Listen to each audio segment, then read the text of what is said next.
Okay. Hello, everyone. My name is Momina, and I'm the Vice President of Events for Students for Global Health Student Org at UCSD. I want to say thank you for attending Winter Quarterly Conversations in Global Health. Please note, this event will be recorded and posted online after. I'd like to give everyone a moment to reflect and read over this land acknowledgement credited to the Intertribal Resource Center. And I will also be reading it. The UC San Diego community holds great respect for the land and the original people of the area where our campus is located. The university is built on the unceded territory of the Kumeyaay Nation. Today, the Kumeyaay people continue to maintain their political sovereignty and cultural traditions as vital members of the San Diego community. We acknowledge their tremendous contributions to our region and thank them for their stewardship.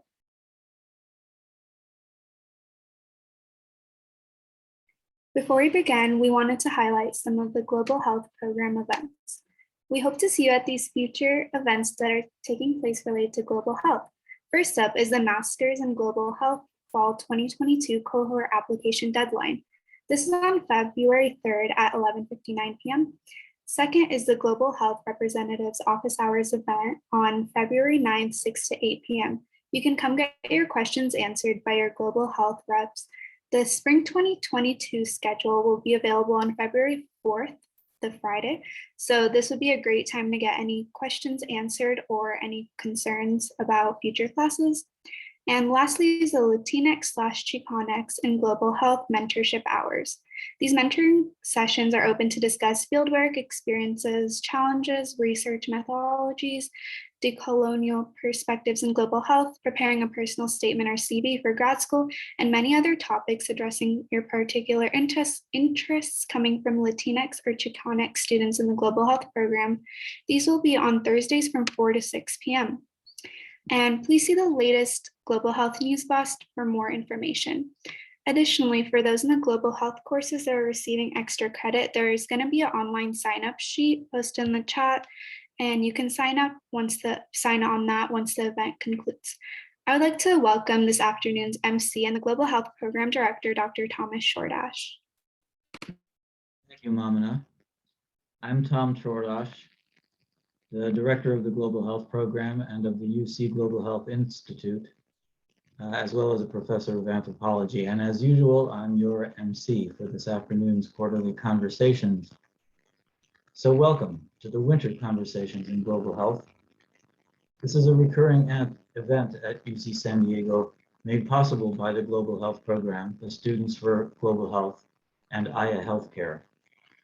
As with all our events, the goal is to bring the global health community and the local San Diego community together to discuss important issues in the field. Though we're forced into the technological solution provided by Zoom, we also have to acknowledge the unintended benefit of being able to reach a much wider audience than with our usual live events. Before we begin, let me express special thanks to our co-sponsors and individuals that have made these events possible this year. We'd like to thank the Global Health Institute, the Center for Global Mental Health, and the Global Health Program for providing support and sponsoring this event. Additionally, we'd like to thank Aya Healthcare for their generous support and sponsorship. We'd like to give a huge thank you to the community and student organizations tabling today for spreading knowledge and resources on such an important and relevant topic. And finally, we'd like to thank the events committee led by Global Health student Momina Sayed and comprised of board members from UCSD Students for Global Health, as well as our Global Health Advisor, Erin Warren, and Program Coordinator, Brittany Wright, who all contributed to putting together this afternoon's conversation. Given the extra challenges, I want to make certain we give abundant thanks to Brittany and Erin, not only for this event, but for everything they do for the Global Health Program. As I mentioned, one of our event sponsors is Aya Healthcare, and we're very grateful to be partnering with them on new initiatives. We want to share more about their company and how they're supporting our program, and we have this brief video by which to do so. Hi, I'm Amber Zeeb, Vice President of Employee Experience here at Aya Healthcare. As a company who staffs hospitals across the country with highly qualified healthcare workers, we are deeply invested in examining health policy and practice. We believe that ongoing education focused on inclusivity is absolutely necessary to continuously improve health in the United States and worldwide. We are so proud to sponsor today's event.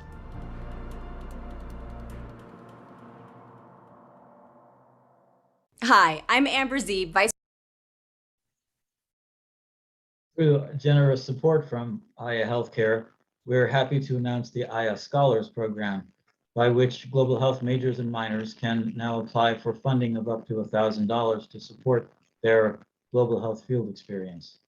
The criteria and application can be found on our Global Health Program blog and has been sent out in the Global Health News Blast.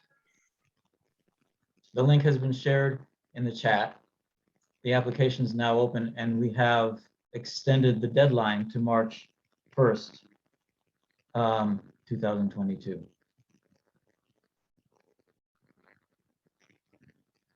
Before we get into hearing from our panel of speakers, we'd like to begin the event today by, well, we've already begun, so we'd like to continue the event today by highlighting some of the organizations on the UCSD campus and in the greater community.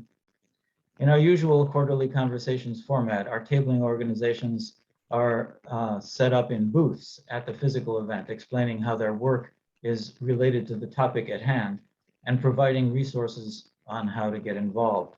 Because we're in a virtual environment right now, we'd like to invite our tabling organizations to speak for a few minutes and share a bit about the work they do and the work they are doing to provide support services and foster community for undergraduate and graduate students. First, we want to highlight Project Rishi and welcome Megha Ayapala and Shreya Redlam to speak about their organization. Hi, thank you so much for having me. I'm going to go ahead and share my screen.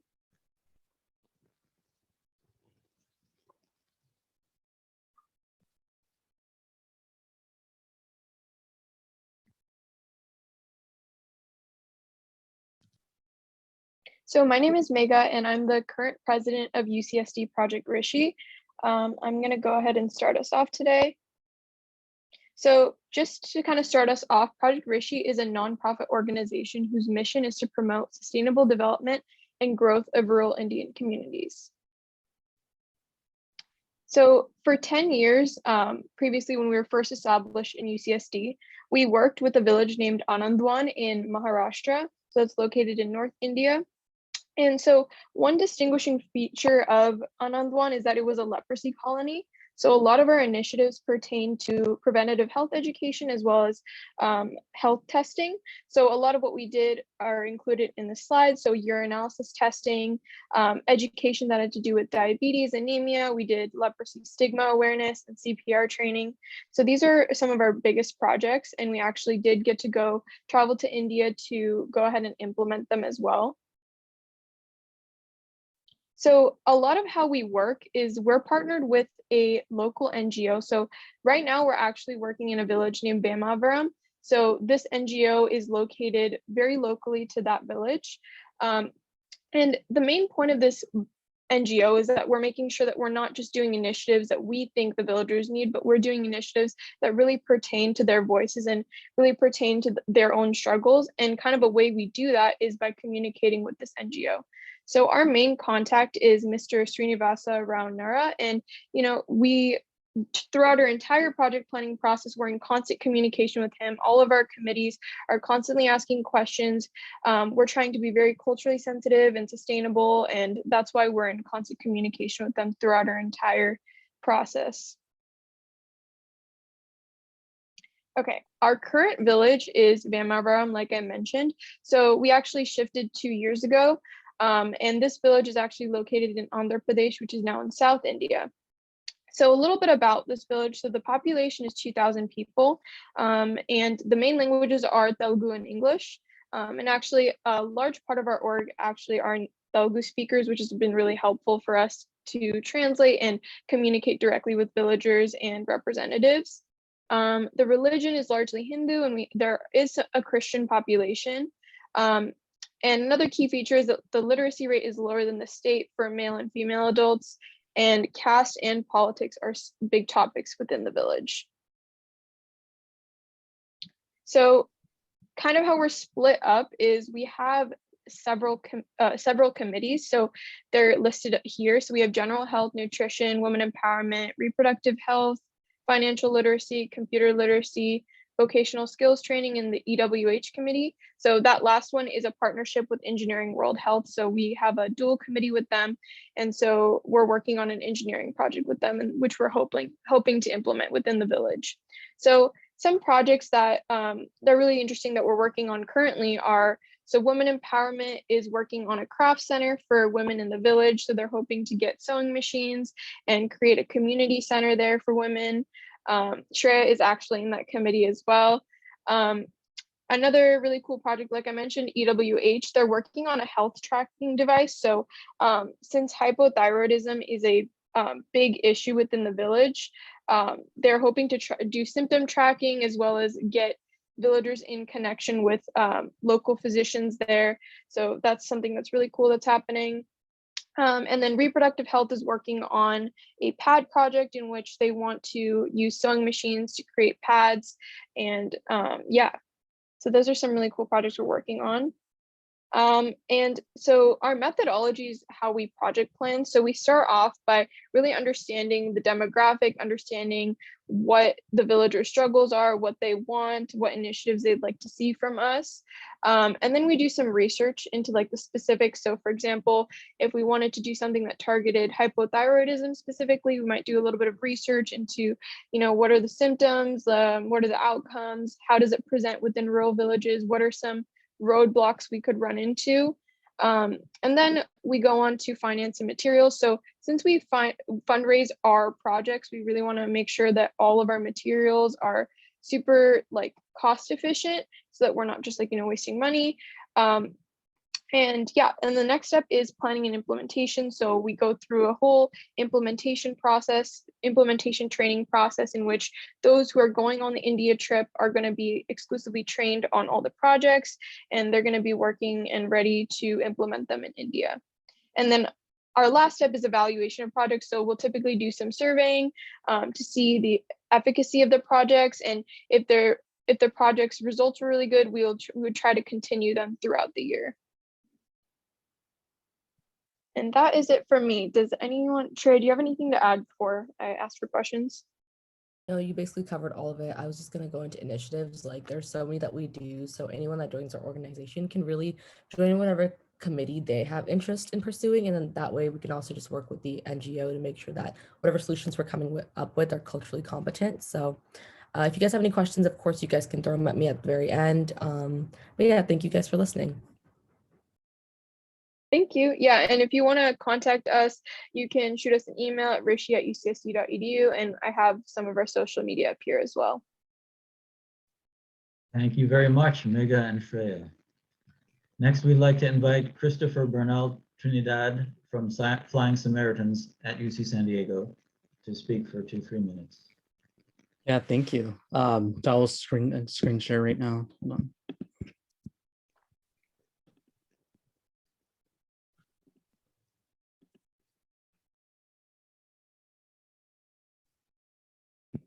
Okay. Right. Hello, everyone. My name is Christopher Bernal, and I am the current Vice President of Flying Samaritans at UCSD. Hi, everyone. I'm Isabel Villegas, and I'm currently one of the pharmacy administrators.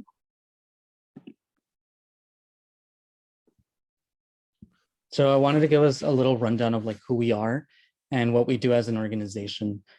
So we work primarily with the clinic site in Chapultepec, Ensenada.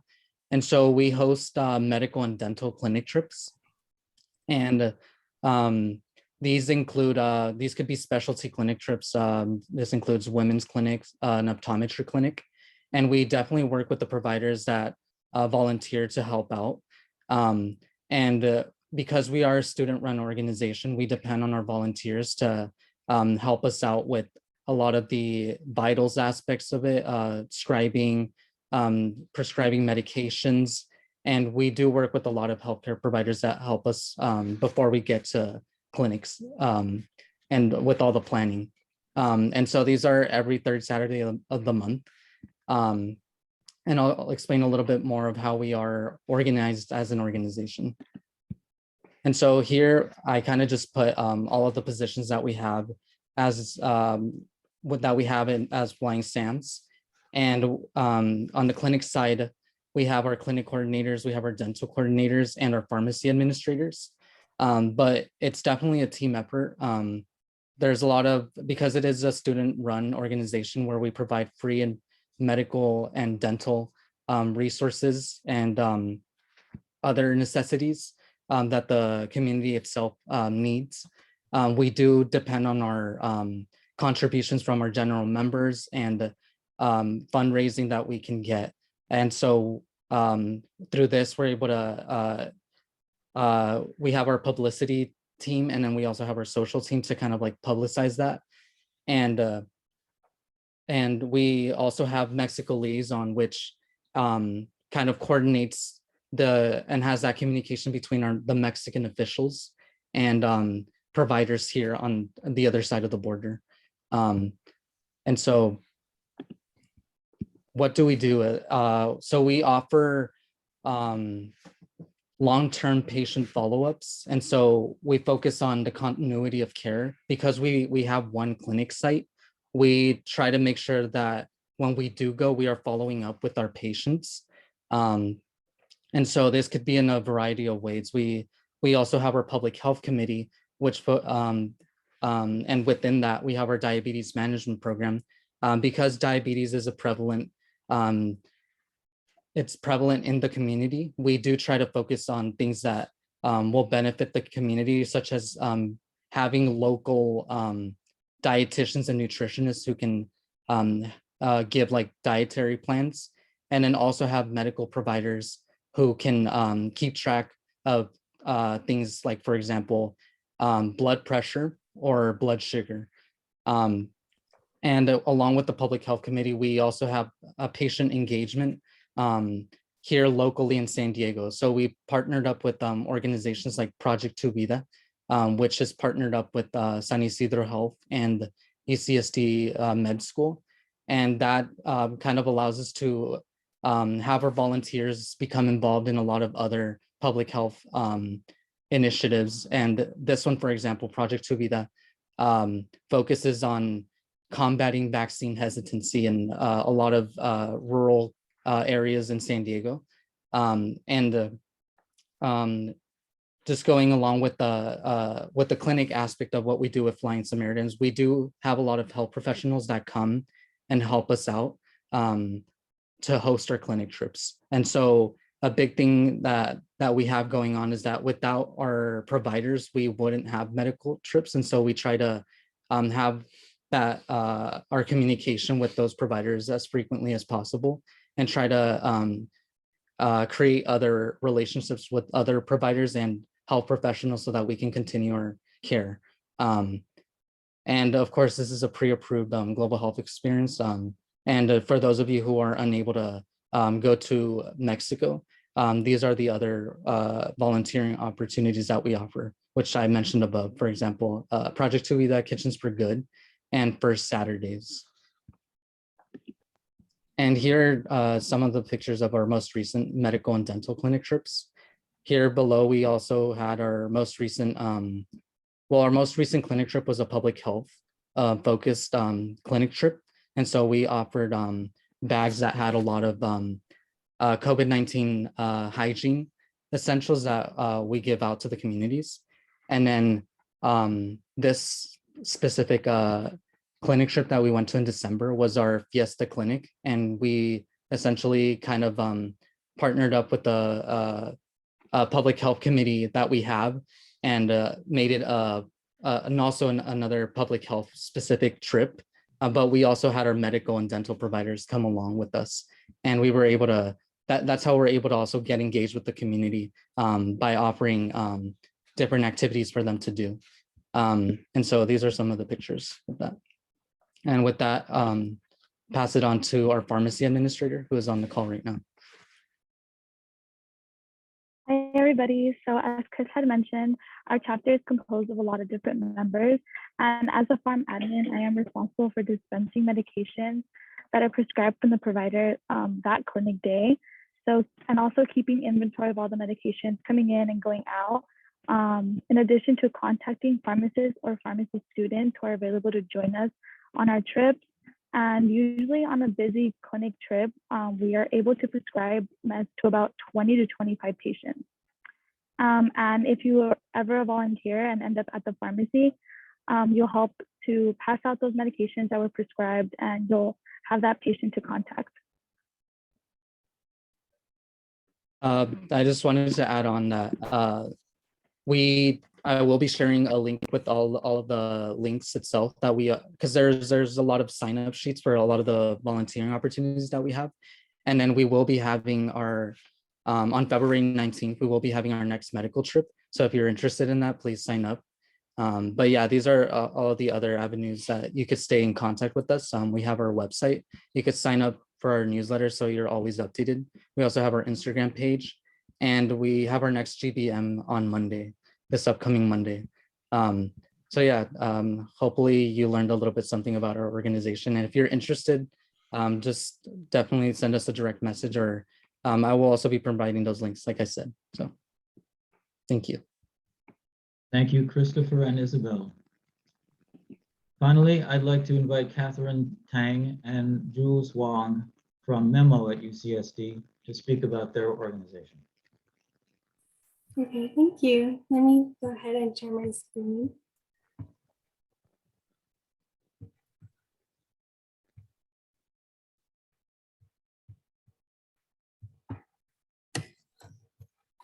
Give me a moment.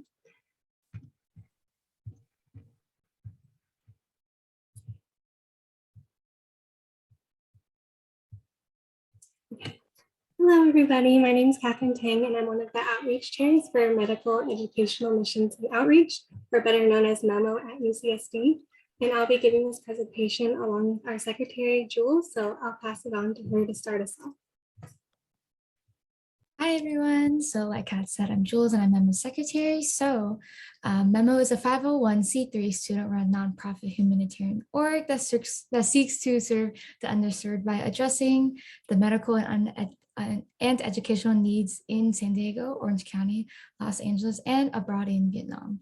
And so Memo is composed of health professionals and student volunteers as well. Our org holds free health clinics, supports orphanages, and gives scholarships to students, and sponsors life-saving heart surgery to children with congenital heart disease in Vietnam. All this information may seem like a lot at once, but throughout this presentation, we'll be breaking down each of our 5 programs that we do. So every year, aside from the past 2 years due to the pandemic, Memo hosts a mission trip abroad in Vietnam over the summer. Students who are chosen to go along with our doctors and other healthcare professionals have to go through an application process as well as an interview process. And then they go through multiple workshops over the course of a few months, going over topics such as volunteerism and various health-related skills needed to ensure that the people we send are well prepared and conduct our mission abroad to the best of their ability. And our mission trip has 5 different components. So first we have our medical mission. So a group of doctors, health professionals, and student volunteers travel to Vietnam to hold free health clinics in the villages there. We conduct preliminary needs assessments, administer vitamins for the severely malnourished population, treat patients to the highest ethical standard, and sponsor referrals for those with needs beyond our capabilities. And next we have our dental program. So our dental program provides tooth cleanings, extractions, and fillings, which are necessary to maintain oral hygiene and prevent pain and disease in the future. So many of the patients that we serve do not have the opportunity to visit a dentist and lack general knowledge regarding oral hygiene. Through our program, we really hope to equip them with the tools and education necessary to help them maintain their dental health even after we leave their village. Next, we also have our heart program. So our heart program is dedicated to providing surgeries for children with congenital heart disease in Vietnam. So being one of our most fundamental programs, a lot of our fundraising efforts throughout the school year is used to provide for the children in terms of pre and post-operative, or the whole process from pre to post-operational care. And we also have our HOPE program. So for our HOPE program, we donate and raise funds to help orphanages in Vietnam to provide necessary healthcare for their children, in addition to things like shelter and basic need necessities, or basic life necessities. So every year during our mission trip, we have the amazing opportunity to visit the orphanages and play with the children. And during these visits, we also bring them toys and other supplies. And last but definitely not least, we have our scholarship program. So many of the children in Vietnam are unfortunately unable to attain or further their education due to financial restraints. So many of the families actually cannot afford to send their children to school. But to send a child to school in Vietnam, it costs $85 in total. So $70 goes towards a year-long tuition, and $15 are for school supplies. So to send one kid there, it's $85 in total. So we have like a fundraising program for that as well. I'll pass it back to Jules to talk a bit about her experience on the mission trip. So as you can see from these 5 photos, basically Kat broke it down. So each of these 5 photos represent each of the different programs that we've done in Memo. So our first picture kind of depicts our medical mission in terms of our health clinic. So in this picture, you can see our volunteers are doing blood glucose on the Central Vietnamese people who came to our health clinic. And the second picture is one of our dentists that came on our last mission trip, Dr. Karen Nguyen, and she's with our former Memo president, Brian Nguyen, in our 13G trip. And you can see that they're working on a Vietnamese girl in the dental clinic. And on the third picture, you can see that this has to do with our heart program. You can see our volunteers also working close side with one of our doctors on the trip. And our fourth picture is it's our HOPE program. So we visit orphanages. We also do toy drives where we collect toys so we can give these toys to the Vietnamese orphanages that we visit. And what's good about our mission trip is that we visit the same orphanages each time we go on the mission trip, so we can really build up that relationship. And in the fifth picture is our scholarship program where we raise funds for, like Kat said, we raise funds so kids can have school supplies and go to school in Vietnam for multiple years. And I'm gonna pass it off back to Kat. So our most recent mission trip was 13G back in the summer of 2019. So during that trip, our volunteers there saw a total of 2,400 patients. And in total, we've had 13 mission trips so far. So we've been able to sponsor and give 86 heart surgeries to different children in Vietnam, as well as 1,000 scholarships, visit 29 orphanages, and also hold 37 clinics in total throughout all of our mission trips.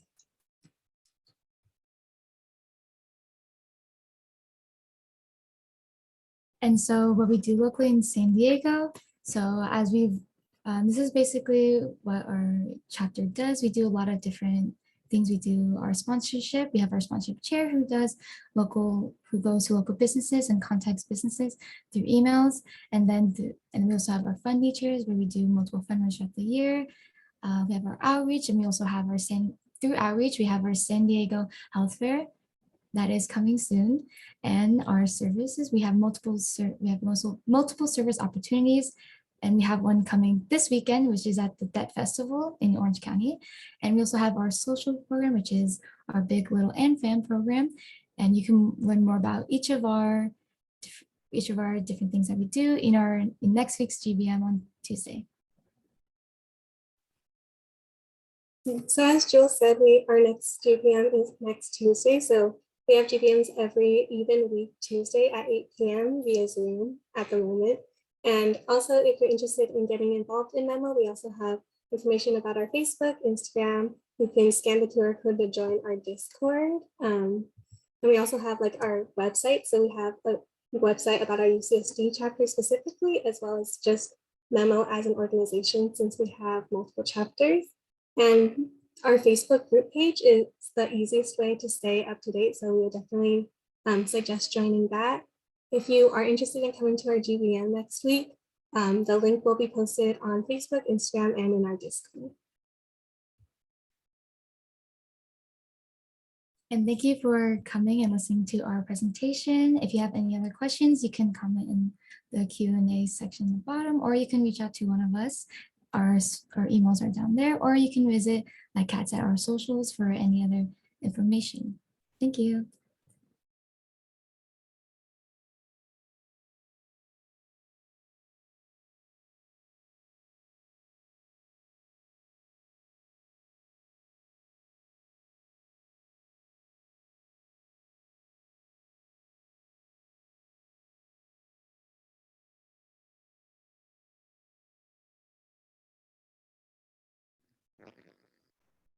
Yes. Thank you, Catherine and Jules, and thanks to all three tabling organizations for sharing your resources and for all of the work you do in the local community and abroad.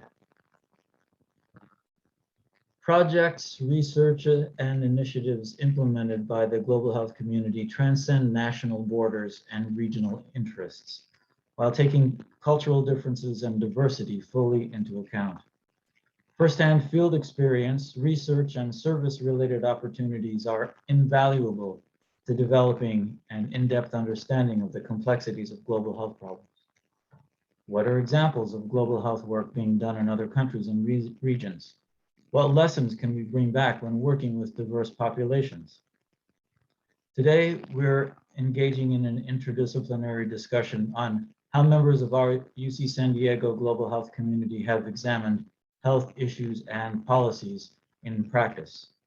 Our speakers today are Dr. Anita Raj, who is Tata Chancellor Professor of Society and Health and Professor of Global Public Health and Education Studies, as well as Director of the Center on Gender Equity and Health at UC San Diego. Dr. Fauna Foreman, who is Associate Professor of Political Science and Founding Director of the Center on Global Justice here at UC San Diego, as well as co-chair of the University of California Global Climate Leadership Council. And Dr. Joe Caperna, who is a physician, board certified in internal medicine and the American Academy of HIV Medicine Specialist. He is a clinical professor of medicine here at UC San Diego.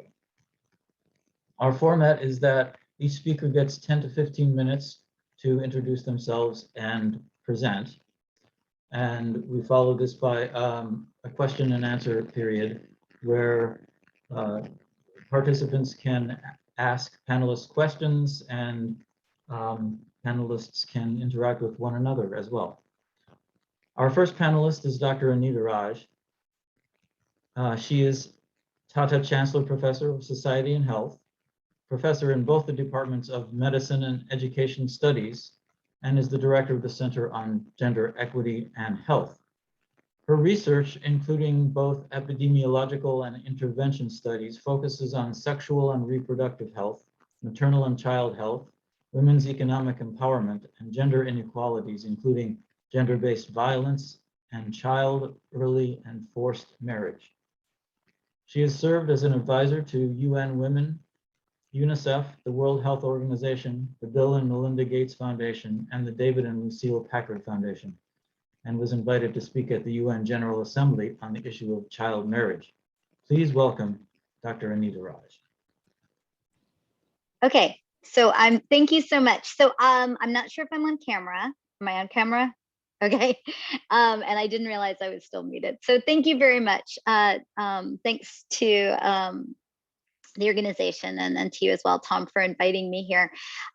What I was going to talk a little bit about today is sort of what I do and how I do it. And I don't think I need the full 10 to 15 minutes, and I hope I can maybe leave that time available for more questions. So as a professor, we teach classes, certainly, and that's oftentimes how students most likely engage with us. Although some of us do get an opportunity to work with students on our research studies and or are in the service we do for the university. I'm going to talk a little. Anita, let me interrupt. You are on camera, but only part of your face is on camera. Really? You know what? Is that better? I can also just. Better. No, that's better. Okay. That's better. Okay. Sorry, I'm on my phone as the realities of COVID hit. I can also not see myself. I only see you, Tom. And oh, I see me. Ugh. Sorry, that does not look great. So I'm going to talk today more about the research that I do and sort of how we undertake the work, and then I'll kind of leave it to you all to ask more questions. So sort of maybe a little bit of background on me, a little bit of background on what my day looks like, and then an example story of the kind of work we do.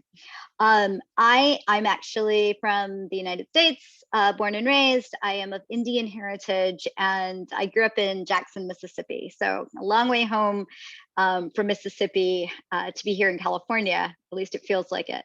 I grew up in a family where I was in an immigrant community, and there were a lot of people who are focused on issues of health. My father was a professor of biology, and so I grew up with a big interest in health, but also grew up with a really great awareness of what it meant to be not part of majority society with regard to race, with regard to, with the way I look, I didn't necessarily identify as American.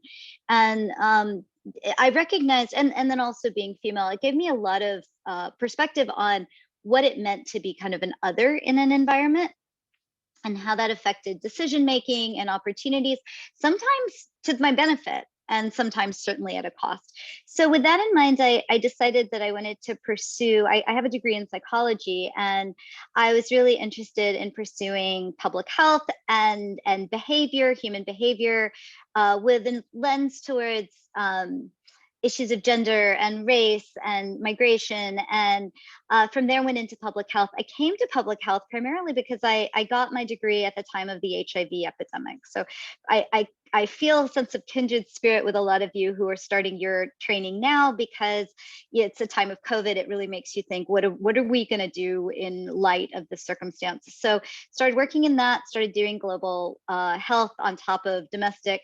And from there, it just really came to light to me that it's all well and good to understand individual behavior. It's all well and good to ensure services or resources, perhaps food. We heard a lot about this today with medicine and food and education, and those are vitally important. But equally important is understanding the nature of the systems that make that provision happen, and working with the systems to support change and using our research to actually have influence on the policy and practical implications of what we're trying to affect, whether that be child marriage or reproductive autonomy or COVID. So that is a little background on me and what I do and how we do it. We do it a lot in partnership. So I can only say that, you talk a lot about communities, and we definitely agree with that. And we also agree with just the fact that you have to have institutional and government partners to undertake this work, and you have to have a lot of cultural humility. I'm happy to answer more questions with more specifics, but I thought that was just kind of a general overview, because sometimes you'll see us and it isn't always exactly clear what we're doing. And on a day-to-day basis, I'm getting up at 8 a.m. For calls in Africa. I sleep in the middle of the day. I take calls late at night for India, and I'm really tired, hence the dark circles under my eyes. But I love what I do. I love what I do. It's an amazing opportunity. I spend every day getting to learn and getting to experience the world with a variety of people from all over the world. All right, that's it. Over to you, Tom. Thank you, Anita. Our next speaker is Dr. Fauna Foreman. Dr. Foreman is a professor of political science at UC San Diego and founding director of the UCSD Center on Global Justice, or for Global Justice. Her work focuses on climate justice, borders and migration, cities, and community-based solutions to poverty. She was vice chair of the University of California's 2015 Bending the Cure report on climate change solutions and was appointed in 2021 by UC President Michael Drake to co-chair the UC Global Climate Leadership Council. From 2015 to 2019, she served on the Global Citizenship Commission, advising the United Nations policy on human rights in the 21st century. Please welcome Dr. Foreman.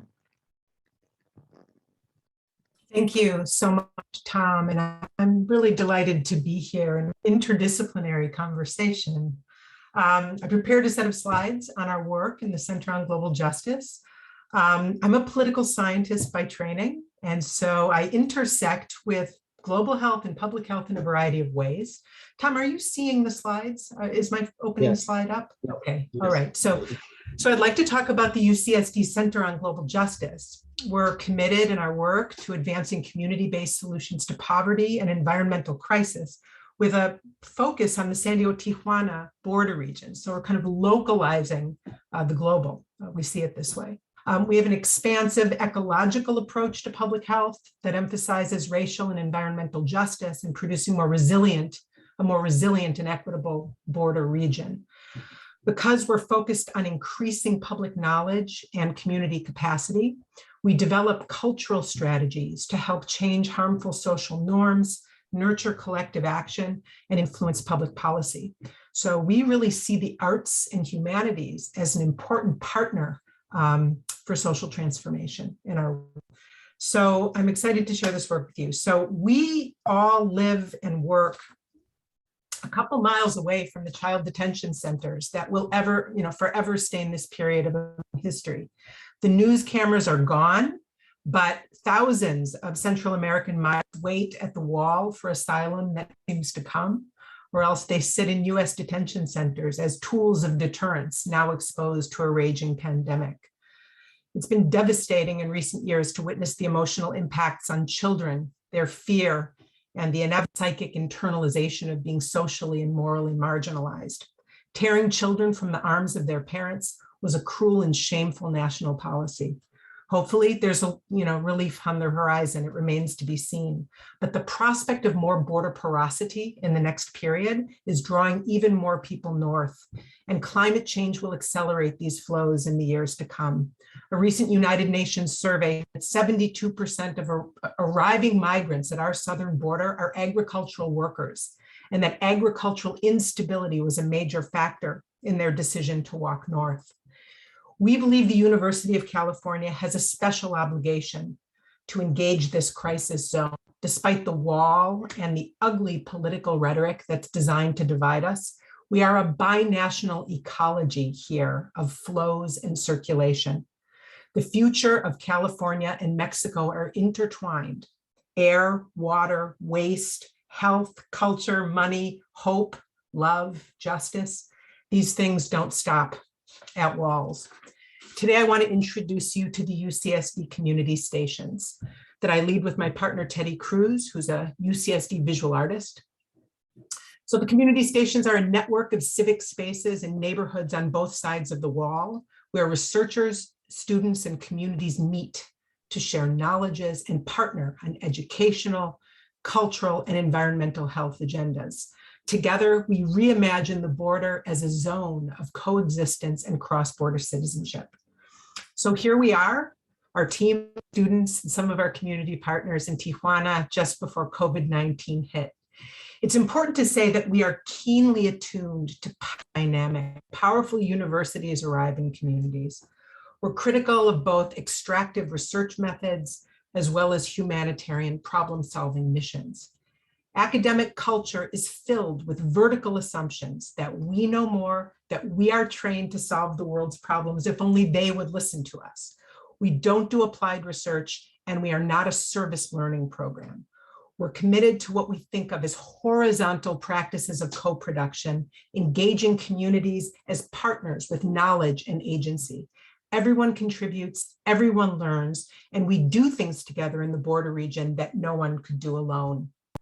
Universities really too often take for granted the resources that communities invest when they partner with us: time, space, social capital, labor, knowledge. As a matter of epistemic justice and labor equity, these contributions need to be validated and compensated. There's so much to say about the community stations, but let me take you on a super brief tour moving from north to south.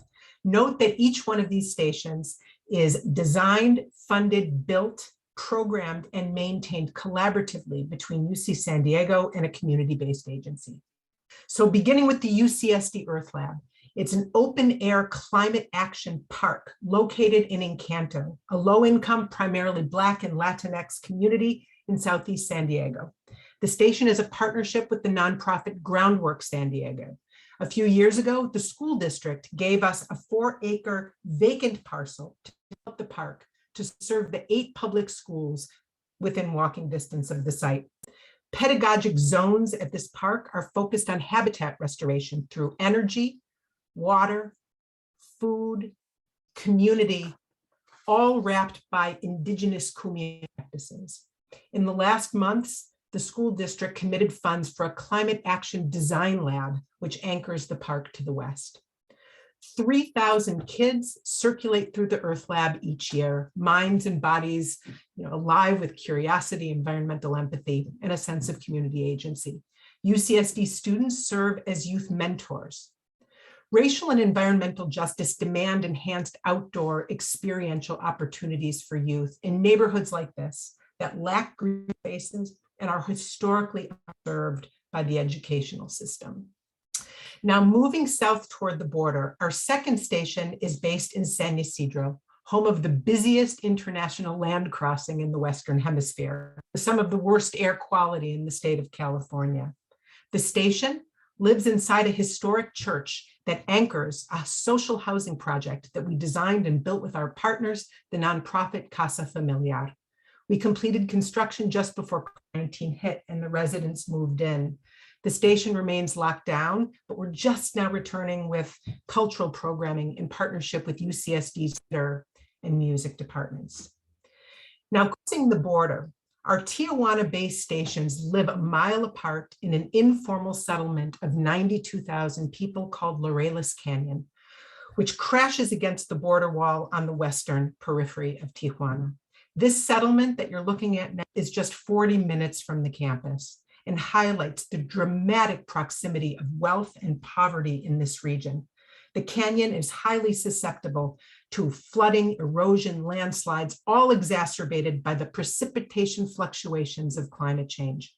The canyon lacks water and waste management, and much of the trash and tons of sediment that you see here flows upstream, ending in the Tijuana River estuary. You can see us rising above the wall now on the US side. It's a hot mess, an environmental health catastrophe, an important case study of bioregional interdependence. You can see here all of the water from Tijuana flowing northbound across the wall and dumping through the estuary into the Pacific Ocean. Now, in the UCSD Divina community station, our students lead community education and adaptation efforts focused on social protection from lands and floods, trash awareness and cleanup, ecological conservation of species and habitat restoration to really help young learners take ownership of their own communities. We believe it's really never too early to begin. Our fourth and newest community station is less than a mile away inside the Little Haiti Refugee Sanctuary in the most precarious and polluted subbasin of the Laureles Canyon. It is a partnership with the faith-based organization Embajadores de Jesus.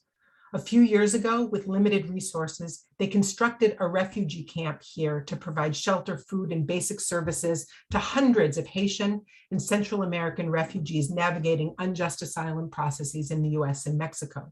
At this moment, the sanctuary is home to 800 refugees, including 350 children. Sometimes it swells all the way to 12 or even 1,300 people at a time. So we established a long-term partnership to co-develop a community station here to increase housing capacity and mobilize social services to the site. The UCSD Alacran community station broke ground last summer and is designed to house between 300 to 350 people. It will include a variety of social services, including spaces for fabrication, vocational training, and small-scale economic development, staffed by UCSD researchers and students. Plans are also in motion for a health clinic here by winter 2023, an exciting new collaboration between the Center on Global Justice, the UC San Diego School of Medicine, the School of Medicine of UABC, the Autonomous University of Baja California. Students, stay tuned for internship opportunities here beginning next year. We're very, very excited about this. So these are the 4 UCSD community stations. There's so much more to say, but we believe that they're a scalable. We believe that universities everywhere can partner with communities in horizontal ways, local communities, to advance health equity and environmental justice. Let me end with just a few thoughts about linking our local border condition here with other conflict zones across the world. Again, as I said, we're localizing the globals. We're always thinking about these 2 scales simultaneously. Racist political narratives in the United States portray our border as a site of rupture and criminality, but we're committed to generating different stories or counter narratives about life in this region that are grounded in the experiences of people who inhabit it. We are a region of flows and circulations, shared practices and aspirations, despite the wall that physically, constrains the movement of our bodies. So in this sense, the community stations are a platform for constructing what we think of as a cross-border civic identity from the bottom up, a sort of border respublica, right? Unwalling citizenship. With our community partners, we curate unwalling experiments that dissolve the wall using visual tools and maps and cartographies to cultivate more expansive ways of thinking and collaborating across walls. Here at our border, as I said before, the idea of the bioregion, right, the binational watershed system, has been a powerful unifier to bring people together across shared concerns. Imagine a Mexican child standing right here, hundreds of feet above the wall, right here at a place called Mirador. Imagine she plants her feet facing due west with the blue expanse of the Pacific Ocean in front of her, Mexico to her left, the US to her right. Below to her immediate left, she sees the dense and formal settlement where she lives. She can spot her house, her school, and experience their proximity to the country that she and her family are not allowed to enter. Below to her immediate right, almost beneath her feet, she sees the border wall, which from this vantage looks like a flimsy and ridiculous strip, sort of onto a vast and powerful natural system. Lifting her eyes a little bit, she sees the Tijuana River estuary with its vulnerable wetland habitats and sediment basins that are contrived to catch northbound waste from her community. And further beyond still, you can't see it in this photo, downtown San Diego rising vertically, right, shining vertically into the sky. From this vantage, all of the characters of this contested zone come to life. We've witnessed this moment of recognition again and again, right, among, our students, among children, among policymakers, even foundation presidents. There are few places on earth where the collision of informality, militarization, environmental vulnerability, and the proximity of wealth and poverty can be so vividly experienced. This is a really unique place, and our campus is just a few minutes away from this drama. But in reality, the conflicts that we experience here locally are reproduced again and again along the entire trajectory of the continental border between the US and Mexico. Over the years, we've collected aerial photos like these that document precise moments where the jurisdictional line collides with natural systems. So in other words, this is what dumb sovereignty looks like when it hits the ground in a complex bioregion. So try to imagine the border zone without the line, right? Imagine dissolving the border into a bioregion whose shape is defined by the binational watershed systems that are ruptured by the international border.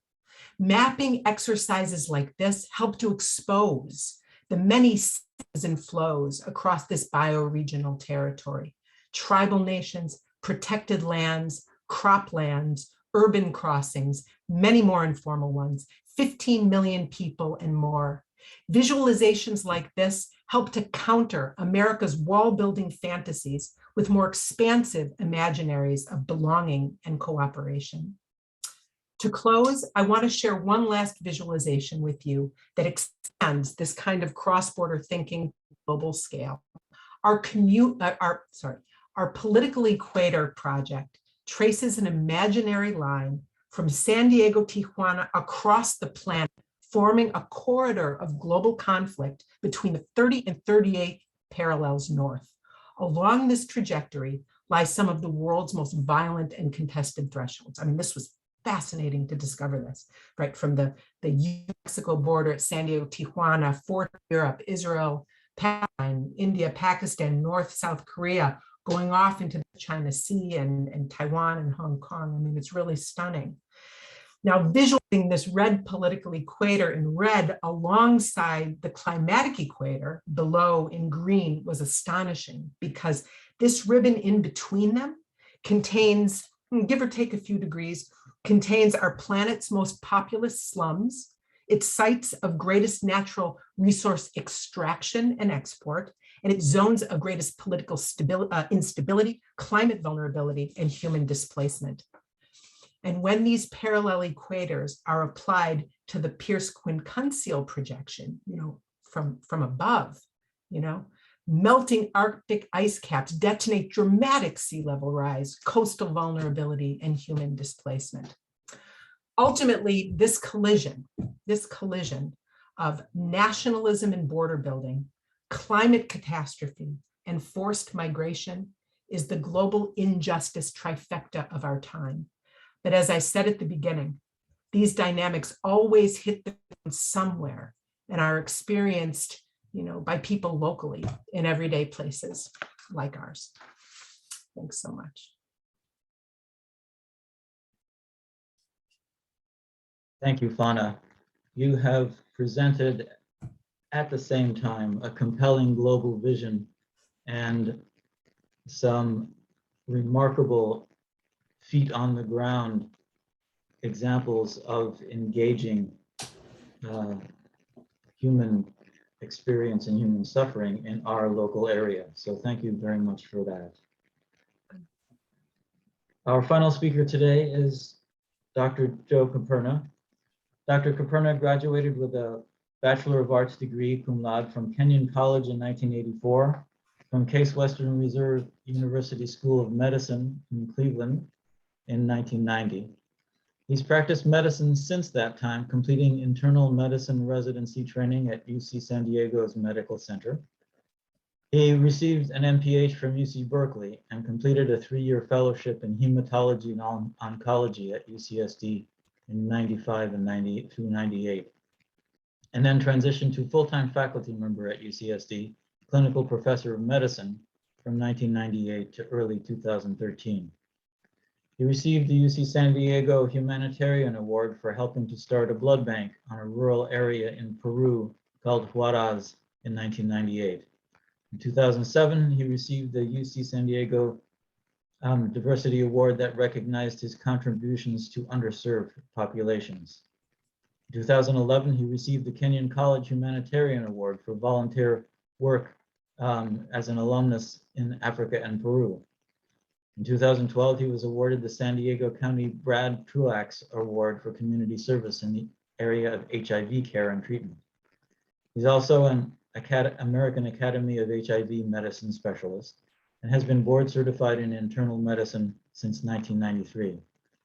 Please welcome Dr. Joe Caperna.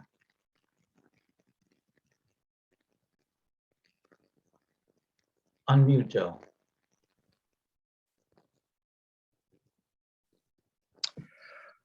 Truth. At this moment, what is your truth? If you could turn to your left, glance, and maybe turn to your right. I've been in front of you the whole time. So we've all been through the pandemic, and we've all been through the previous presidency. Truth, defining truth has really mattered. I have a liberal arts background. It gave me my foundation to be able to think and see the world. So to prepare for this talk, I had 6 separate conversations with 6 important people in my life. And one person was someone I grew up with, Missy, who's now a postulant at our age in the Episcopal Church after being a Latin and Greek scholar, and as editor of the Ohio Humanities magazine. So she edits me for a lifetime, and I asked her to help me define truth for this talk. And to make it make sense for today, I found my truth in the asylum seekers medical clinic. It was what I was built to do. And if we have time, we'll go through the slides. There's some individual slides that I can stop and tell stories with.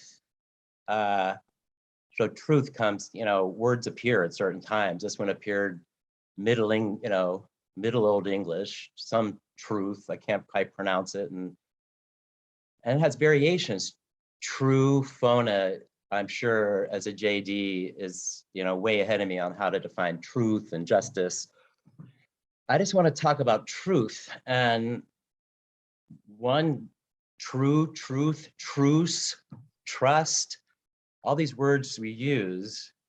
So I wanted to use that as an introduction to show you slides about the asylum seekers medical clinic that Professors Hill and Kathy Fisher run, that I'm sure I mean, Linda Hill's published a lot on what phona does, I think, and you might have published together, I don't know.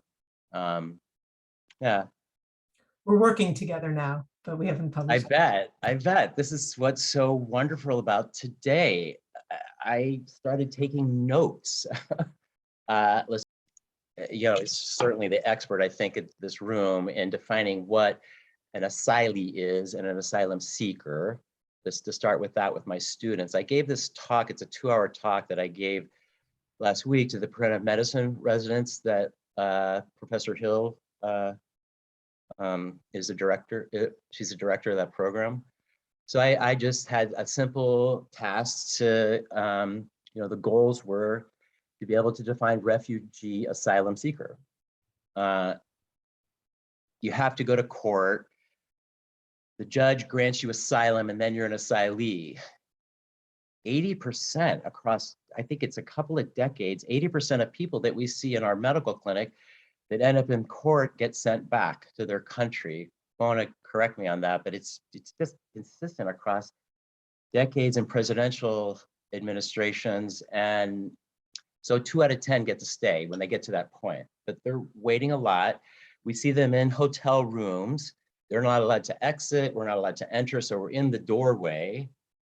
So it's hotel medicine, just to describe what we do. And I think that I liked Anita, the way Anita presented. She told everybody what she does. So I'm gonna just describe what we do. And I hoped that the residents, and they did, we ended up at the end of this talk, we ended up with a research project, which, it's kind of a ideal, I suppose, for a professor. If you give a talk, somebody calls you later and says, hey, I want to do this. So we basically, this is Kathy Fisher's mission statement, Dr. Fisher. We screen arriving guests for conditions that require emergency attention and/or are of public health significance, and to stabilize them for onward travel. I say we make sure they're not going to die while they're there or until they get there. They arrive alive and don't give anything to anybody along the way. So these are really dense slides. If you guys will allow me, we'll just go to the slides that are stories and the pictures, kind of feeling that's how we're all sharing today. And that this is a TED talk where we're not going to get dense into information maybe. And I like that format. I messaged Fona that hers is postable to TED Talk. What a great talk. So these are the things that we saw to compare the clinic and what COVID did to us and what COVID did to my truth. I'm finally settled. And I know COVID's not going to kill me. We know a lot more about COVID in terms of what's true. So first we were seeing like flu outbreaks. Texas sent us like a plane full of flu. What a mess. So public health wise, the county washed it with a lot of money and they paid for Tamiflu and prevention. We screened everybody for the flu with symptoms and exams. So in the initial part of the clinic that Dr. Hills and Fisher were running, flu and scabies were a big deal and lice. So we were examining every single patient. Then when the county shifted to hotels, we didn't have to worry about that. They would go into rooms with families. We didn't have to be so concerned about giving themselves fleas or flu. And it was better that way. Also, the county took a family approach. So families were grouped into hotel rooms. That was another advantage of the hotel room versus a whole auditorium. Because of COVID, we had to go to hotel rooms. Before, they were in big gymnasiums. We would only use the hotels when one of the family members had the flu. So we'd send the family member with the other 3 to the room and give them prevention Tamiflu. Before that intervention with Tamiflu, prevention for the other people in the room, everybody would just get it. I mean, these are the clunky parts of public health I'm describing. We had a bunch of rural ITBs. This was actually published by Lucy Horton and Linda Hill eventually. How many ER visits we had? We had 350 people a day. Sometimes you stay till midnight, come in. This is kind of like what Anita was talking about. The joys of our job. We get tired because we love it. So next slide. What did we see before? Pregnancy is a priority for Dr. Fisher. I'm also it's such a long committee title. I'm a community physician advisor to the state of California Refugee Health Program. So every 3 months we get online like a Zoom call and I listen to what other doctors are doing with refugee health across the state. And we are the only, well, at least a year ago when we talked about this, we were the only ones that made sure that pregnant women had an obstetrician in the destination city by having an Excel file in each of our hotel offices to say, oh, this family health center in Austin, Texas will see you for free. And then on Monday to Friday, the social workers for Jewish Family Services and Catholic Charities. So these are 2 main NGOs that run the asylum seekers and refugee hotels. Saw skin conditions, lacerations, STDs. So until about a year ago, I was a county TB doctor and an STD doctor, and it was helpful because I remember a couple of cases where they were on shot number 2 of 3 of weekly penicillin for syphilis. So we got to drive them 2 blocks down the street from the Sheraton Hotel to the Rosecrans County STD clinic, and they got to complete the STD treatment. And this is probably a good place to pause about one of the most like memorable stories of STD prevention. It was a transgender patient from TJ who was afraid that she was going to be killed if she returned to TJ. So I guess it's colorful part of the story. She ran out of her HIV meds. So I was able to get samples of something that's common across the continent. It seems like this Biktarvy is a common medicine prescribed in Central America and in Mexico and now in the US. So I had Biktarvy samples and I go back to the room a couple of hours later. This is how the STD clinic helped. And there were 2 other transgender patients that were not supposed to be in the hotel room that were there and they were dressing. And I said, you're not allowed to go out and have a party. And they said they were just going to have a party in the room with them. And I said to myself, I'm really happy I came to give this HIV positive patient medicines. I'm having this gut feeling they're going to have sex. So next slide. and be dispassionate and happy about what they're doing. We're not, yeah, happy for them. I was happy for them, and I was able to helpfully keep them safe, and they did what they did. So we screen and stabilize. That's the main, public health mission, and how it changed, we screen and stabilize now for COVID. So everything changed with COVID. All of life changed. We got the hotel rooms. Now we screen and stabilize. People have to wait for their PCRs. This is like, healthcare delivered in a same public health project in a different way because there's different NGOs executing it. So at Catholic Charities, they use rapid COVID tests with 80 to 90% accuracy. At the Jewish Family Services, they use PCR. So sometimes we wait 3 to 5 days and we don't know the result, and they're staying in the hotel that long. Versus Catholic Charities, we can move them to where they want to go the same day. And I can remember pregnant women, like 9 months pregnant, her family was in LA, her rapid COVID let her go. Her family drove from LA and got her and brought her back. Perfect. Next slide. Program for families. So for me, I was trying to talk to the preventive medicine residents about prevention, just everything's prevention. And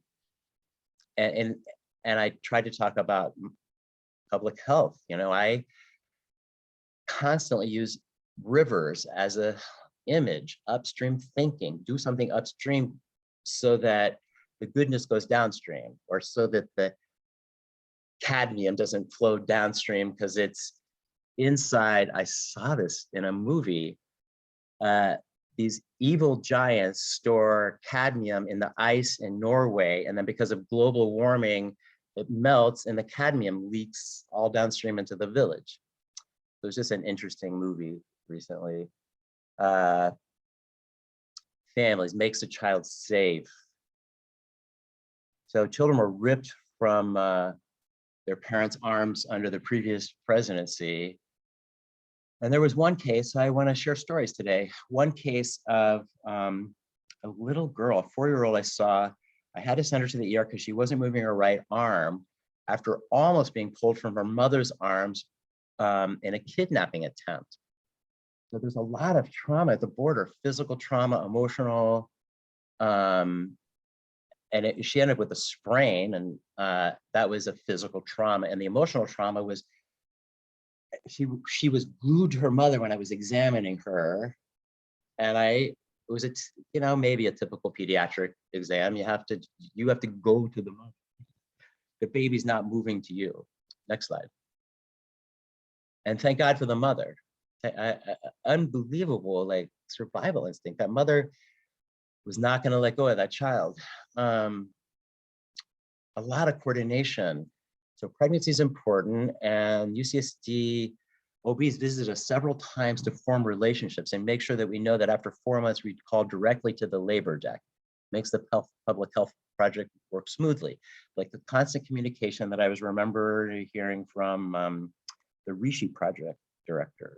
It's all an illusion. We cannot do places at once. And our dependence on technology has separated us from being together. There was a study,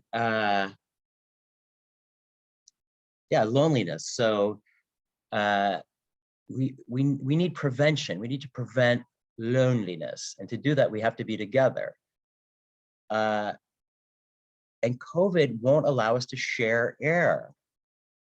I'm also a yogi. So in March 2020, I started saying, I want to share air with other people. And we just can't right now. There's ancient traditions about sharing air and being together. There's Honi from Hawaii and Hongi from Australia, where their noses and chins go together and then they take a breath in together. We can't do that during COVID. And these rituals make us healthy, the rituals of sharing air, being together. So in a practical point, that's what guides the projects right now is focus on the family and being together.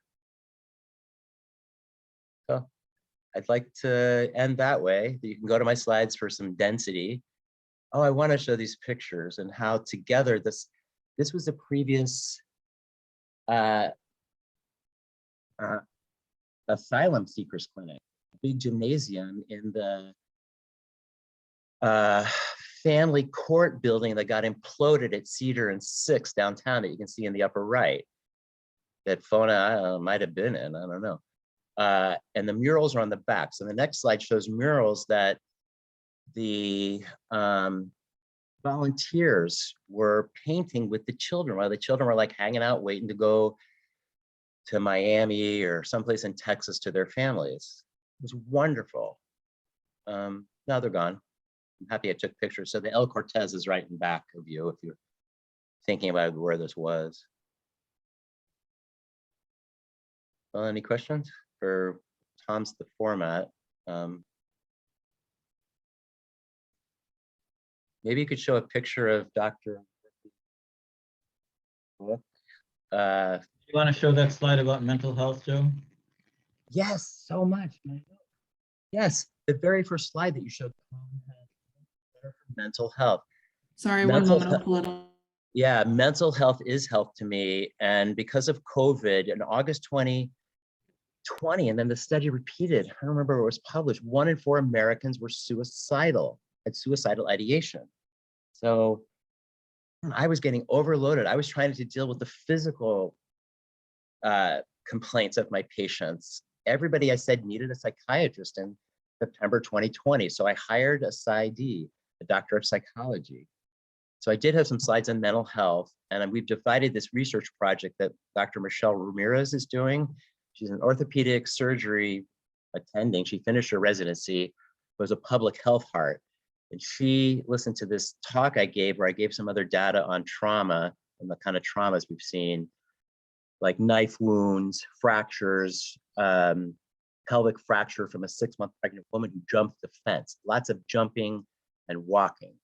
Jumps the fence, fetal demise, and ends up at UCSD. They have to talk to her about aborting the baby because the baby's died already. Really traumatic. We involved a yoga therapist because I'm a yogi, and there was no funding. So we found a nonprofit that provides yoga for those that can't afford it. So she had to learn to breathe with this pelvic fracture. You needed to learn posture. She was already a mother of 3. The certified yoga therapist that helped her accept her condition, know that she had to take care of other children. That was a really interesting story. So this research project, back to the research project, is divided into emotional and mechanical trauma. And the emotional trauma is going to be mine. I'm gonna, not a psychiatrist, gonna try to do that. Still looking for people to help me. And the point for me is that at the beginning of this project, I wanted to start screening people for mental health. I wanted to do some projects with Tom, and we were told that our hands are just too overloaded for just screening, and that they just wasn't time for research, or I used to joke, there's no time for eyes, teeth, or feelings. We can't ask people how they really, their emotions, their eyes, the ophthalmologist, the dentist. So this is what I presented. I often, I'd say, when I lectured more, try to ask the residents to give me some research ideas. If you wanted to change something, and I like to do research from a public health view. I'm not a basic scientist where I want to just sit and look at something. I have to have that skill to do what I want. I want to make sure my research is useful so that it then can turn to policy and then action. That's why FONA's here, I think, that we all have to know our parts in the system. Someone's actually going to take my research, I hope, and understand the current medical system, and then the politicians are going to make some policy. That's not necessarily what I do. So there was a policy not to refill controlled substances, but there was not a policy to refill mental health meds. But what if a mental health med is a controlled substance? That's where that challenge came in. Thank you.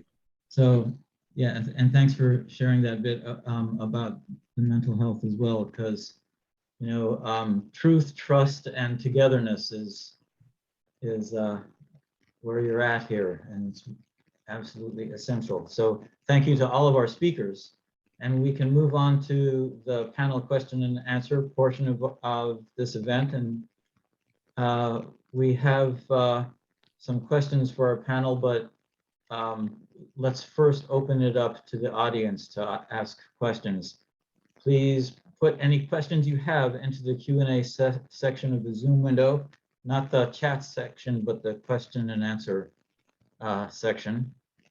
And I'd like to invite members of the events committee and Shreya to join me in reading questions to the panelists.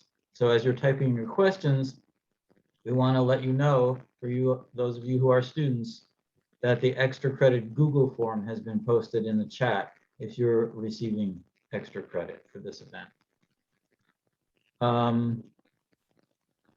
Yes, so let's go with some questions.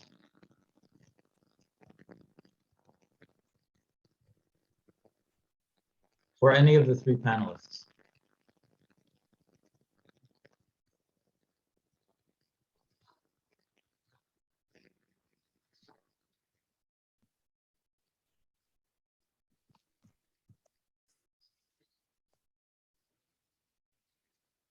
I'd be happy to take a stab at that question that was just asked by Anne.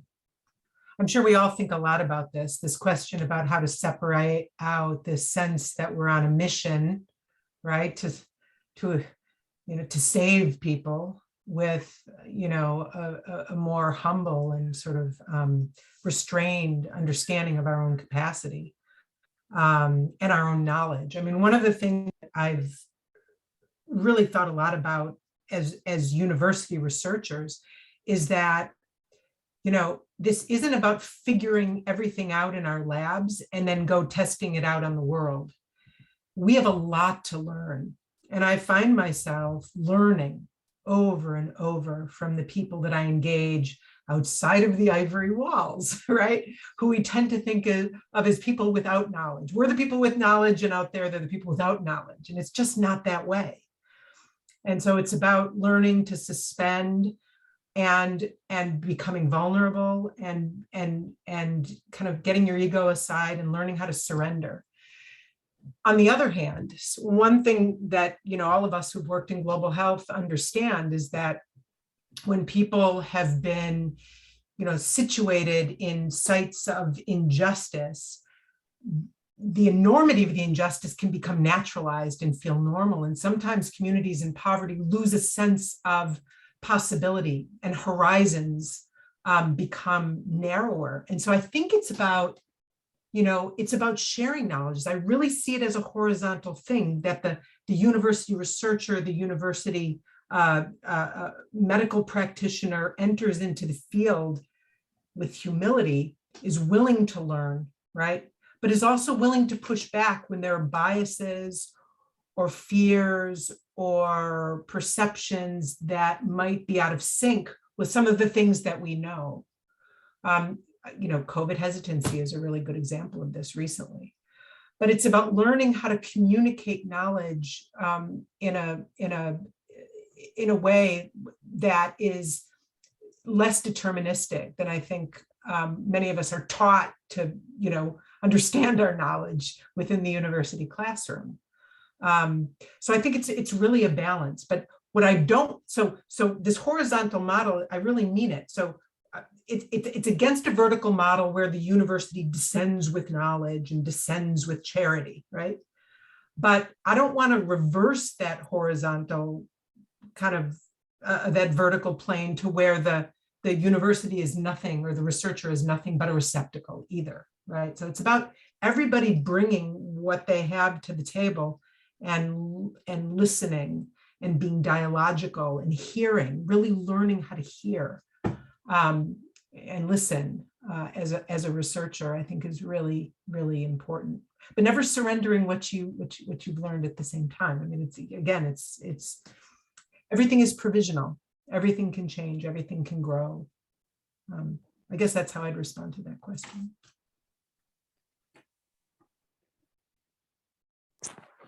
I can respond maybe as well. So, you know, I agree with what Fauna said, that, you know, I think that when we go into this, we often just think of it as like a learning opportunity, and how can we leverage the knowledge of everyone at the table, and then learn from each other to try to co-create optimal solutions to whatever we're trying to tackle. And that doesn't negate any individual, but it also comes in with a recognition that there are elements where people have greater privilege or greater authority. And then it's really about like, okay, that's cool. You've got that. Can we use it? And so a lot of times it's really more about that. I think partnerships is really key. Like I have been working in India and it is a little bit different. You might think because I'm of Indian heritage, but to be honest with you, I don't really think that was the difference. I think the difference was that when I started working in India, I looked really young for my age, and then I was younger than a lot of the people I was working with. So in the hierarchy, I wasn't the automatically assumed like in the pecking order, even though I was the one from the US and I was bringing in the US money. And so I think I probably had an added benefit of not having that position and having to learn to work in a context where I didn't have it in my first work with global health. But the truth is that in a lot of the work I've done in Africa, especially Francophone Africa, you'll see this, is that I've got the English, I've got the, you know, the English writing skills, we've got the money. A lot of times the institutions, they just are really low resourced, and there's not the same opportunity for researchers at those institutions to have been able to travel and learn from across different national contexts. And you have to work really hard, because I think there is in fact a comfort zone of racial and regional hierarchy, and you can't just pretend like it's not there, and you can't just act like it's not there. But if you're going in to save people, then I think like that's something you can work on yourself, because it's not about, but if you're going in because you want to tackle issues to make the world a better place, then I feel like that's a place where you can kind of think in terms of having shared goals, and then just recognizing that the hierarchy exists, and kind of being respectful of the fact that sometimes people want the hierarchy and you're trying to push so hard against it, but it's just not what's working at that time. And so you kind of have to live within it and work within it, and you know, think about the longer term goal rather than at this moment we will do this like this right now and fix and dismantle. And sometimes that's just not possible, and that has to be okay. There was a religious dimension to this question as well, and I've heard reference to faith-based organizations and collaborations. So maybe that's a particular angle that we want to touch on. They always worked better in Africa. When I was there for 6 years in a PEPFAR project, the government projects always had poor outcomes, and the faith-based ones always had better. Just to say that, I mean, we used to talk about it a lot. There was more of a feeling of family, you know, they usually provide housing around the church for patients versus just in and out of a sterile health clinic. My friend Missy's here, who's the postulant. I know that she could be my proxy. If you don't want, Missy, have anything to offer about religion in this topic? Well, obviously there are a lot of faith-based organizations that do really good work. And sometimes I think people are more tied into their faith space than they trust that space. And then as opposed to the government.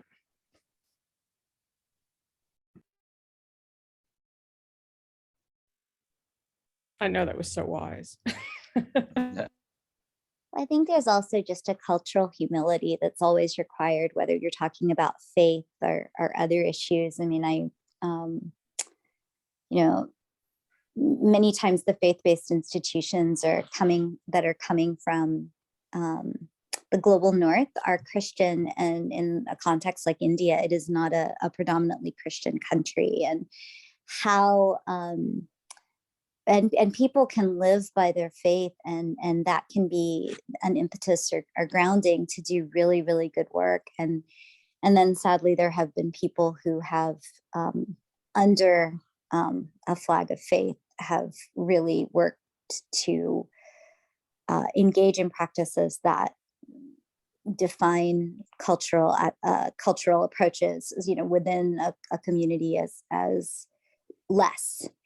And so I think that can be really complex, and I think it's really important. And I don't think that has to be specific to faith. I think that can be any organization from a different cultural standpoint. Like, I think you really have to reflect on what your values are, and notions of what is better and what is worse, and what is your goal a goal that is rooted in what is right in your context, or is your goal something that was generated by the local community in terms of how they want to create a better life for themselves? How did you pick 3 people that are speaking about, I used to use the word truth, you know, I need to use some different words. Find your own truth, know your own values. Integrity. Yeah, that's really important.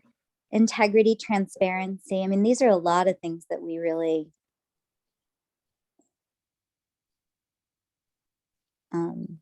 what is empowerment? We talk a lot about what is empowerment. Can you empower somebody? You know, that's something that we do not believe that we can empower someone else. We believe that, you know, individuals and groups have the capacities to empower themselves, and how do we support that? But I mean, that's a value, right? We're not saying like, oh, everyone should think that, but it is really important to know those. What is your truth, or what is your value? I agree, Joseph. I saw the word decolonization and FONUS. I don't remember when I was in a group with a live conversation and that came up. I see it, I read it. And when I saw that, it linked with what Fona said later about be humble and open, and also like own what you know. And colonization was not healthy. So let's decolonize it. And it's okay to be humble and then know when to act justly. If you know you have truth and integrity, then you're steady. We're using lofty language for what everyone's doing practically. I thought, we're in an academic space, and I'm hearing projects like people are, you know, Fona, you're practically executing what you believe, and so is Anita, how I heard you two. That's the answer to your question of how we started. We started with the concept of healthcare in action, and we thought of 3 people who are in action doing this kind of work, and that's how the 3 of you ended up on the panel. You know, if I could say something which sort of transitions into the next question about particularity, and what we can learn from particular. Look, as researchers, we tend to generalize from cases. This is what we're taught to do. And we develop, you know, methods for, you know, generalizing from particulars. And, you know, I think one of the things we have to be careful of as researchers is that we carry these generalities and these assumptions then back into the work that we do, and we become numb to the particularities that we're encountering. But I also think that sometimes we have to realize that those particularities, again, are a product of historical injustice.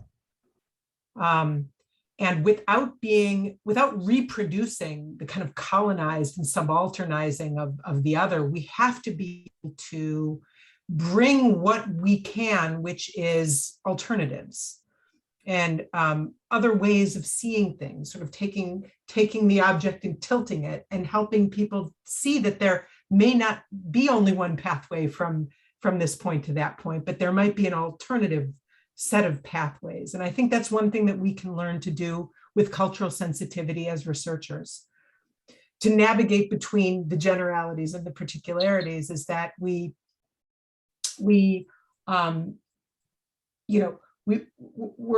able to sort of present new ways of looking at things without doing that with a sense of smugness or self-certainty. Because I think a lot of those alternatives are off the radar for people who are living in extreme conditions of extreme scarcity and fear, especially when they're on the move and arriving in a new context. They don't know the sort of landscape, the availabilities, the possibilities. So I think that's our responsibility to help translate some of that. This question about community, oh, go ahead. I noticed on the chat, there was the piece about mental health. And one of the things I think is I just wanted to sort of express my appreciation that there's such an emphasis on the issue of mental health and trauma, because like we did a study that was at the start of the pandemic in California. We happened to go out in March 2020, and we did an analysis of the data, and every additional day we collected data, the anxiety and depression reports went up. And it was not explained by demographics. It was the primary indicator was, in fact, number of days under the pandemic and shutdown. And we have seen across, we have a project on COVID, and we have seen this across so many national contexts. And yeah, I mean, there's, women are more likely to report depression, anxiety than are men, but women are also more likely to respond to social support that can mitigate some of those effects, whereas men are less likely. So I think mental health is an incredibly important thing to be focused on right now in light of the global impact of the pandemic.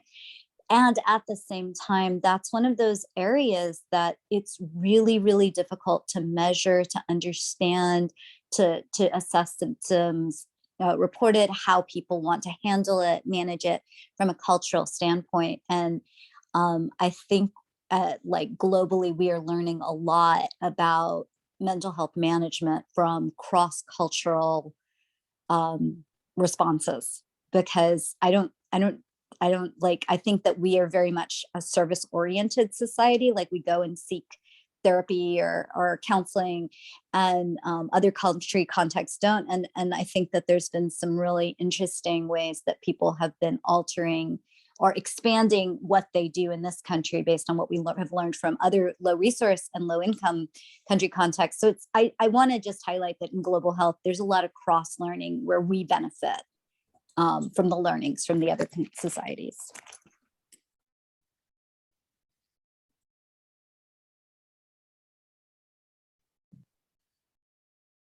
This question about communities are culturally unique is one I think it's worth going in a little bit further if we can penetrate into that area. Can the speakers give an example of a time they used some specific cultural knowledge to better serve a patient, or something you learned that you didn't expect from an experience with a patient?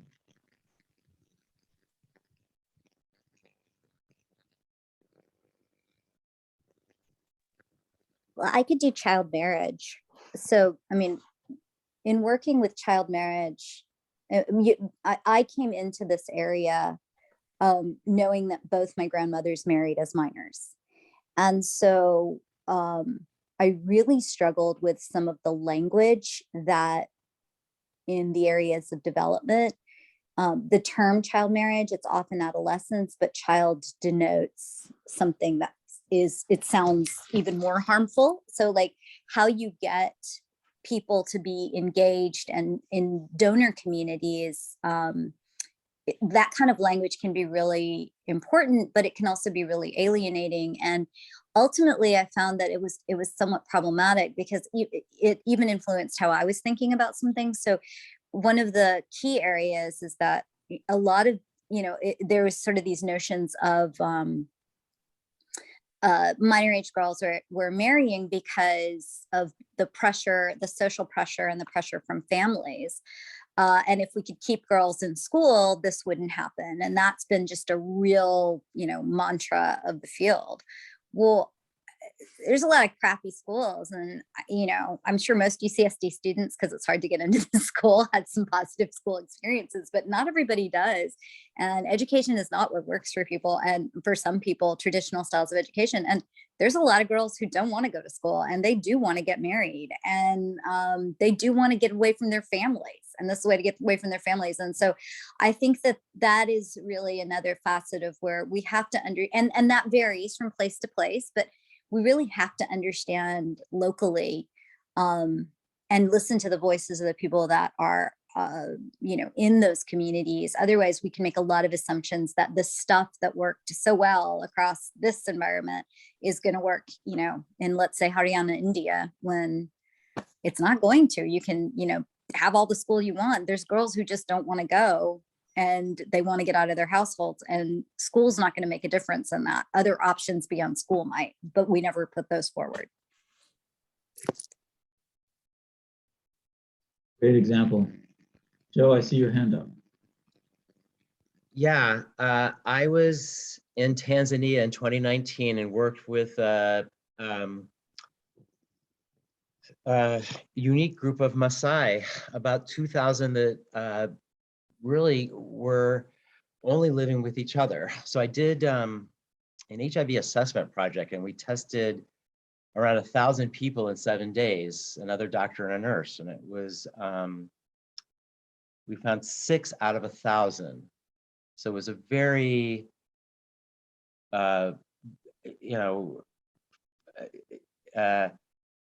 Maasai have 14 wives, 1 man, and still 6 out of 1,000. It was unbelievably low. I wanted to share how it was I'd been to Africa for 6 years before that, in South Africa and Mozambique. It still was a new group, so I was, careful how I communicated.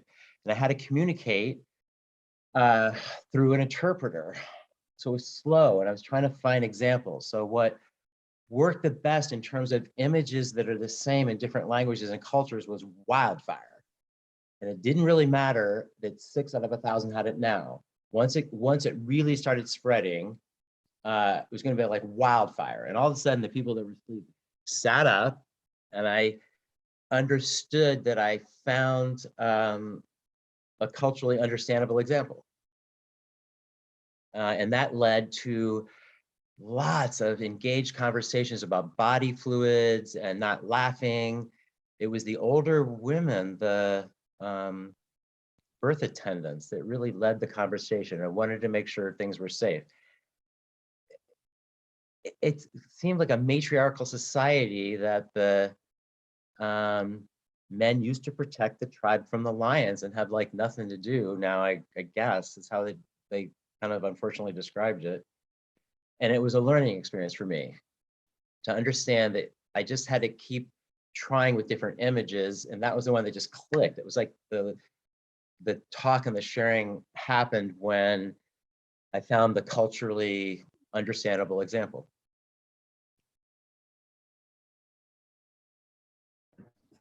Thank you everyone so much for your answers. That was really good insight. I'm going to go ahead and move on to the next question, can actually Dr. Caperna, this one's for you specifically, speak a little bit more about the mental health as a part of your projects and how we can incorporate that approach in healthcare and in public and global health.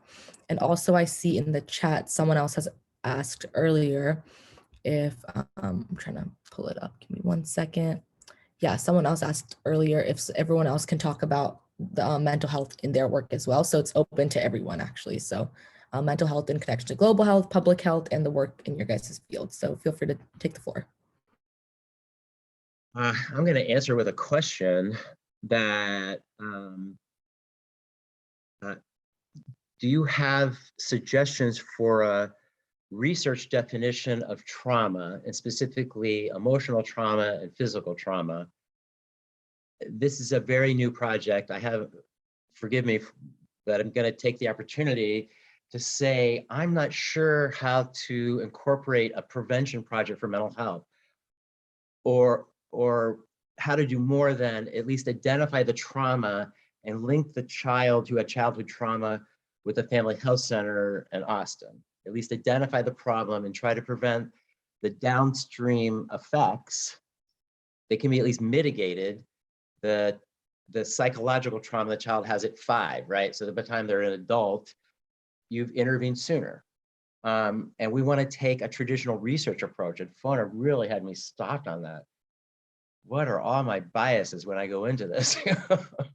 And this is great to just slow down, and I have to write the protocol, so I have to have a definition of my, you know,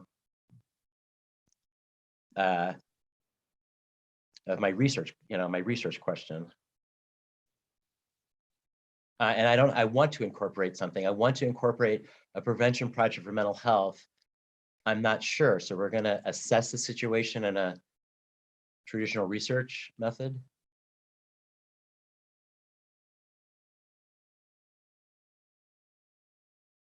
Any definitions for someone? Anita, you had said that you had done work on trauma. So what were the traumas you described in your definitions for your research project? Yeah, I mean, I can send that to you offline, but I was also gonna say that, so I'm happy to do that. And I also work with Linda, so I'm so happy, like, you love her too, because I love her. But I was also gonna say Janice would be great. She runs the, she's got a lot of experience on global mental health, so she also might have some ideas. I do know that one thing given the name, is this population your immigrant, your refugee population? Yeah, and it's a migrant population. Yeah. So this is an example of where I feel like I'm seeing a lot of very thoughtful and exciting new models coming out of other country contexts, because there aren't psychiatrists, there's not trauma services, but like in addition to referral for services for an individual who's identified, you really often will have a population that, and when I say trauma, I usually, my version of that is violence or conflict affected, so that you're seeing mental health indicators attached to it. So the symptoms, so it can be anxiety, it can be flashbacks, some of the PTSD kind of symptoms. That's how we usually do it in our research. But I think that because you'll see a lot of that, I mean, people who have come across the border, that migration process in and of itself is pretty traumatizing. And then a lot of them, like if they're from Honduras, they've had a lot of exposures to violence, witnessing or direct experiences. So I think some of the work around community level mindfulness, some of those pieces I think could be really interesting. And so in addition to Janice, and I would defer to Tom because he'll know much more about her work, but also there's the alternative medicine group on campus. They may have some ideas, but I've seen good work in that area. Tom, I don't know if you have thoughts. Thank you.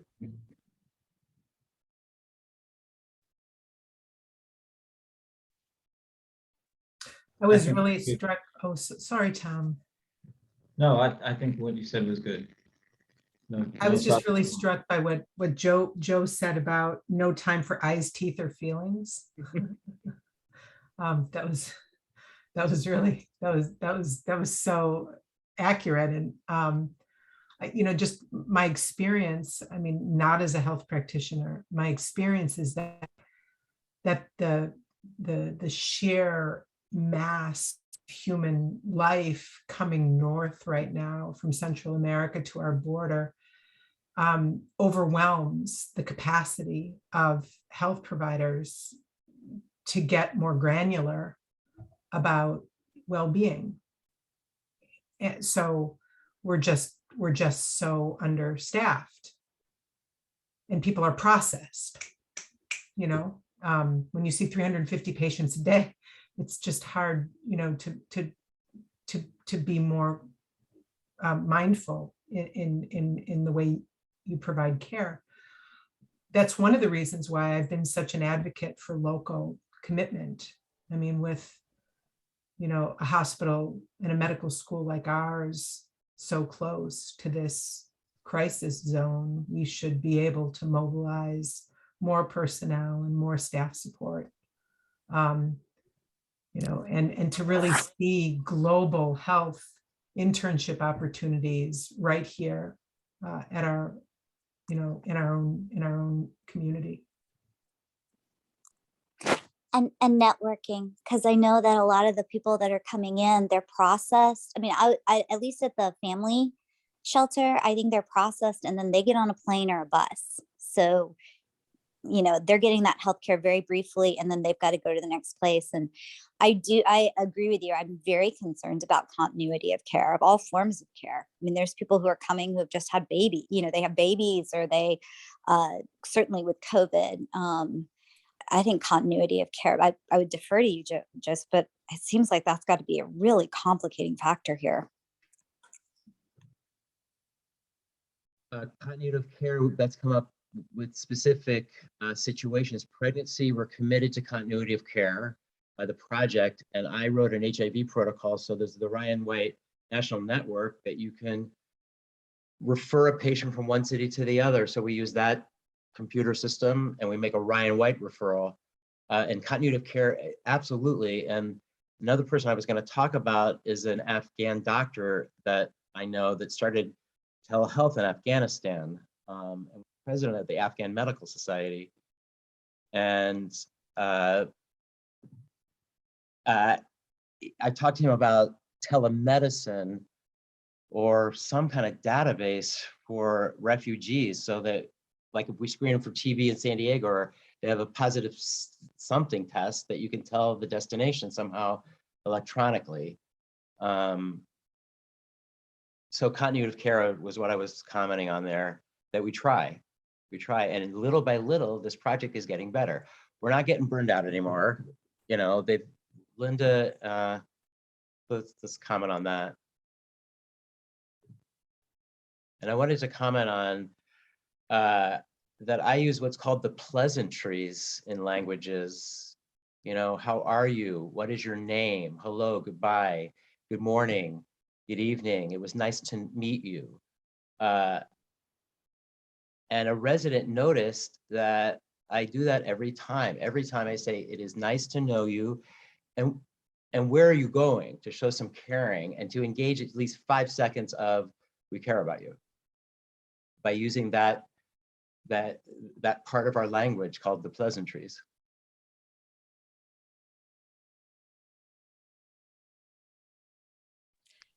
I kind of want to follow up with that about the pleasantries and community and loneliness and a feeling of home. Obviously, refugees have just left their physical home, but there's also a sense of home.